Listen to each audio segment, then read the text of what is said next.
Welcome back to my another blog. তো guys, তোমরা সবাই কেমন আছো? আশা করছি তোমরা সবাই খুব ভালো আছো, আর আমিও কিন্তু অনেক অনেক ভালো আছি। তো এখন আমি স্টেশনে বসে বসে চুলটা বেঁধে নিচ্ছি। তো তোমরা হয়তো ভাবছো যে এইভাবে কেন আমি ইন্ট্রোটা দিলাম।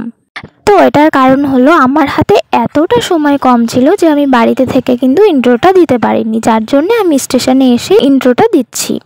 তো গাইজ, এখন আমরা কলেজে যাব। তো কি কারণে কলেজে যাচ্ছি আমরা কিন্তু কেউই জানি না। কালকে আর্জেন্ট আমাদের কলেজ থেকে নোটিশ দিয়েছে যে আমাদের 4th সেমের সকল স্টুডেন্টদের আজকে কলেজে যেতে হবে। তো সেই কারণেই আজকে কলেজে যাচ্ছি। তো দেখো, তোমাদের সাথে কথা বলতে বলতে আমার চুলটা বাঁধা হয়ে গেল।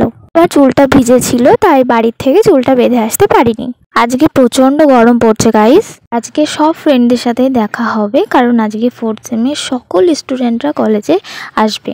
অলরেডি অনেক ফ্রেন্ডের সাথে দেখা হয়েছে যারা আমাদের সাথে ট্রেনে উঠবে। তো এই দেখো, এরা হলো আমার কিন্তু একদম স্কুল লাইফের ফ্রেন্ড।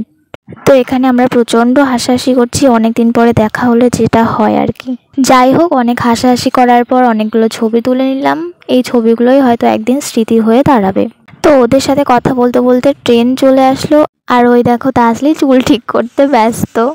আমরা কিন্তু 8:30টার ট্রেনে যাচ্ছি, কারণ 9:30টার মধ্যে আমাদের কলেজে পৌঁছাতে হবে। এবার আমি ট্রেনে উঠে গেলাম। এবার 30 মিনিট ট্রেনে বসে থাকতে হবে, তারপর নামবো। তো আমার একটা ফ্রেন্ড দেখি সবুজ চুড়ি পরেছে, ওর হাতটা খুব সুন্দর লাগছে দেখতে। তো ও বললো শ্রাবণ মাসে নাকি সবুজ চুড়ি পরে, বাট কেন পরে সেটা তোমরা কেউ যদি জানো আমাকে কমেন্টে জানাও। আর দেখো, শাহিনা এই ব্রেসলেটটা কিনেছে, যেটা তাসলি পরে দেখছে ওর হাতটা কেমন লাগে। তো ওরও খুব পছন্দ হয়ে গেছে।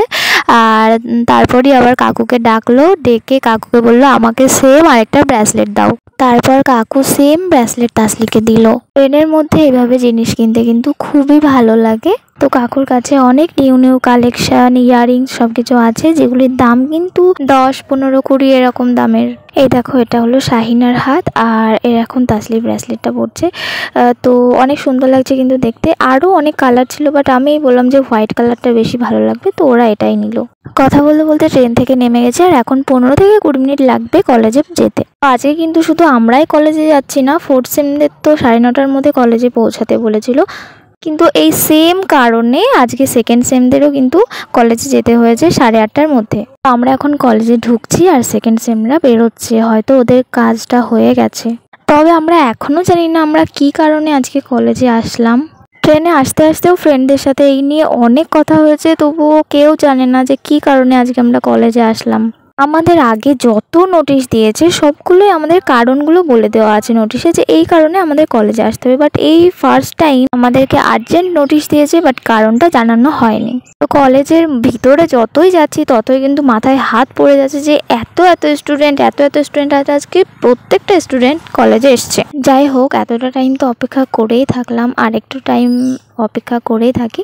তো একটু পরেই হয়তো জানতে পারবো যে কী কারণে আমাদের কলেজে ডাকা হলো। তো কথা বলতে বলতে জেবি বিল্ডিংয়ের কাছে চলে আসলাম। আমাদের জেবি বিল্ডিংটা 3 তলায়, তো এখন আমরা 3 তলায় যাব। বাট এত স্টুডেন্ট দেখে তো আমাদের কারোরই মাথায় কাজ করছে না। তোমরা জাস্ট ভিড়টা দেখো, এত পরিমাণে ভিড়, এত পরিমাণে স্টুডেন্ট এসছে যে এত গরমে ভালোই লাগছে না। তো ভিড় ঠেলতে ঠেলতে অবশেষে কিন্তু আমাদের জেবি বিল্ডিংয়ে চলে গেলাম। তো সাবিনা এদিকে আমাদের জন্য অপেক্ষা করেছিল, ও আমাদের জন্য সিট রেখেছে। এত ভিড়ের মধ্যে বসার জায়গা পাওয়াটাও খুব মুশকিল, তাই ও আমাদের জন্য সিট রেখে দিয়েছে। তো রুমে এসে দেখি সংসদের একটা দাদা এইভাবে দেয়ালে কি লাগাচ্ছে, জানি না কি, এখনও আমরা কেউই বুঝতে পারছি না যে এখানে কি হবে। তো তোমরাই দেখো কত স্টুডেন্ট এসেছে, পুরো ঘর লোড। আর এটা তো শুধু আমাদের রুমে, যেই রুমটা আমি এসেছি এই রুমটা, বাট আমাদের এই পাশের যতগুলো রুম আছে সবগুলো এরকম লোড আছে। তো দাদারা এইভাবে এক এক করে এক একটা জিনিস আমাদের রুমের মধ্যে নিয়ে আসছে। বাট আমাদের সবার মনে এখনও প্রশ্ন আছে যে এখানে হবেটা কি।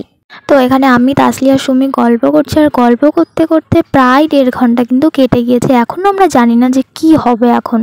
তো গাইজ, এতক্ষণ আমাদের সবার সাথে স্ক্যাম হচ্ছিল। আমি জলটা খেয়ে নিই, তারপর তোমাদেরকে জানাচ্ছি। এতটা পরিমাণে রাগ হচ্ছে আমার এই টাইমে যে তোমাদেরকে আমি কি বলবো। প্রত্যেকটা স্টুডেন্টের রাগ হচ্ছে। 1 ঘন্টা জার্নি করে 1.5 ঘন্টা বসে থেকে এতক্ষণে জানতে পারলাম যে কেন আমরা আজকে কলেজে এসেছি।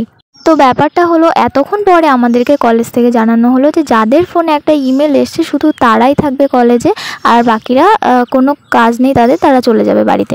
গরমের মধ্যে এইভাবে কষ্ট করে এইভাবে কলেজে এনে আমাদের সাথে যে এইরকমটা হবে কখনো ভাবিনি।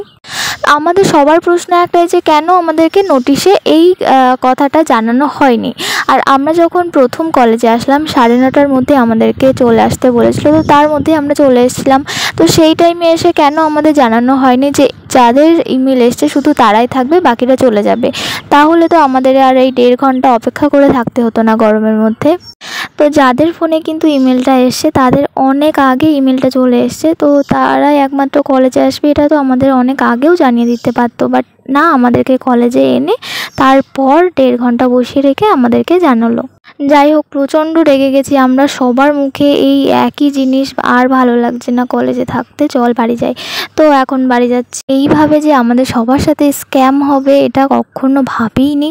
আজকে খুব সুন্দরভাবে কলেজে আসলাম, বাট শেষটা একদমই ভালো হলো না। যাই হোক, আজকের ভিডিওটা এখানেই শেষ করছি।